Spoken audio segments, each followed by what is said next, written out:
আসসালামু আলাইকুম এভরিওয়ান, আশা করি আপনারা সকলেই ভালো আছেন। আজকে কিন্তু আমি আমার টেলিগ্রাম চ্যানেলে একটি ওয়ালেট অফার শেয়ার করছিলাম, ডিডেট ওয়ালেট। এই অফারটা কিন্তু আমি আমার টেলিগ্রামে শেয়ার করছি। অনেকেই জয়েন হতে পারছেন, অনেকেই পারেননি। তাদের জন্য এই ভিডিওটা মেক করলাম। আপনারা সবাই এই ভিডিওটা দেখে মাস্ট বি সবাই জয়েন হবেন। আর এই ভিডিও শুরু করার আগে একটা ছোট্ট রিকোয়েস্ট, আমাদের প্রিয় ক্রিপ্টো ইউটিউব চ্যানেলটা যদি আপনি সাবস্ক্রাইব করে না থাকেন তাহলে অবশ্যই সাবস্ক্রাইব করে নেবেন। এই চলতি ভিডিওর ডিসক্রিপশন বক্সে আমাদের টেলিগ্রাম লিঙ্কটা দেওয়া থাকবে, অবশ্যই আপনি জয়েন হয়ে নেবেন। চলুন আমরা মেন টপিকে চলে যাই। আপনারা কি করবেন, লিঙ্কের পরে ক্লিক করবেন। ক্লিক করলে আপনার প্লে স্টোরে নিয়ে যাবে। আপনাকে এমন একটা অ্যাপস শো করবে, এখানে কিন্তু আমার ইনস্টল করা আছে। আপনাকে ইনস্টল করা দেখাবে না, আপনি ইনস্টল করে নেবেন। ইনস্টল করার পরে আপনি এইখান থেকে ওপেন করবেন। ওপেন করার পরে আপনাদের মাঝে এমন একটা ইন্টারফেস আসবে। এইখান থেকে আপনি আপনার এই গুগলের পরে ক্লিক করবেন। এইখান থেকে আপনাদের যত জিমেল আছে, এখানে আপনার ফোনে যে জিমেলগুলো আছে এখানে শো করবে। আপনি এখান থেকে আপনার মন মতো একটা জিমেল নিয়ে নেবেন। আমি আমার মন মতো একটা জিমেল নিলাম।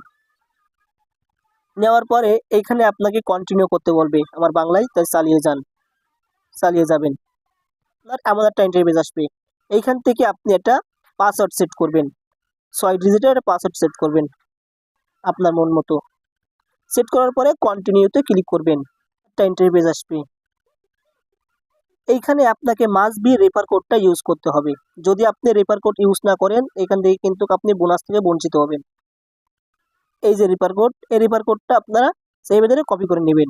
এভাবে সেভে ধরবেন, এই যে সেভে ধরে পরে কপি, যে কপি অপশনে চাপ দিলে কপি হয়ে যাবে। এবার এখান থেকে আবারও অ্যাপসের ভিতরে যাবেন। যাওয়ার পরে এখানে আপনি এটা পেস্ট করে দিবেন। এই যে কন্টিনিউ, এখানে ক্লিক করবেন। কন্টিনিউ পরে ক্লিক করার পরে আপনাদের মাঝে এমন একটা ইন্টারফেস আসবে। এখানে ক্লিক করবেন, ক্রিয়েট ওয়ালেট।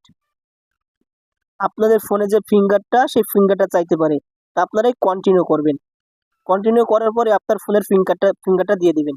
এবার এইখান থেকে আপনি কি করবেন, আবার আপনার ফিঙ্গারটা দিয়ে নেবেন, ফোনের এনেবল করে দিবেন। এটা দিলে দিতে পারেন, নোটিফিকেশনটা চালু করলে করতে পারেন। আমি করব না, ক্যান্সেল করে দিলাম।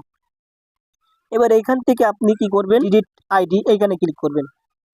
ক্লিক করার পরে আপনাদের মাঝে এমন একটা ইন্টারফেস আসবে। এইখান থেকে এই যে ফুল নেম ক্লিক করবেন। ক্লিক করার পরে আপনাদের মাঝে এমন একটা ইন্টারফেস আসবে। এইখানে ক্লিক করবেন, আপনাদের মাঝে এমন একটা ইন্টারফেস আসবে। এইখান থেকে ভেরিফাইতে ক্লিক করবেন। আপনি আপনার দেশটা সিলেক্ট করবেন। আমি বাংলাদেশে থাকি, ওই জন্য আমি বাংলাদেশটা সিলেক্ট করতেছি। আপনি আপনার দেশটা এখান থেকে খুঁজে বের করে নেবেন বা সার্চ দিলে চলে আসবে। এই যে বাংলাদেশ, আমি বাংলাদেশটা সিলেক্ট করলাম। তারপরে নিচে এই যে কন্টিনিউ, এই কন্টিনিউ অপশনে ক্লিক করবেন। ক্লিক করার পরে আপনাদের মাঝে এমন একটা ইন্টারফেস আসবে। এইখান থেকে আপনি ন্যাশনাল আইডি কার্ড বা পাসপোর্ট বা ড্রাইভিং লাইসেন্স, ড্রাইভিং কার্ড, যাই হোক আপনি যে কোনো একটা দিয়ে করতে পারেন। তা আপনি প্রথম যে ন্যাশনাল আইডি কার্ড আছে করবেন, এই প্রথমটা সিলেক্ট করবেন। সিলেক্ট করার পরে আপনি নিচে কন্টিনিউ করে ক্লিক করবেন। আপনাদের মাঝে এমন একটা ইন্টারফেস আসবে। এখান থেকে স্টার্টে ক্লিক করবেন। নিচে আইডি কার্ডের উপরের পার্ট এবং নিচের পার্ট ছবি তোলার পরে আপনার ফেসটা দিয়ে কেআইসি কমপ্লিট করে নেবেন।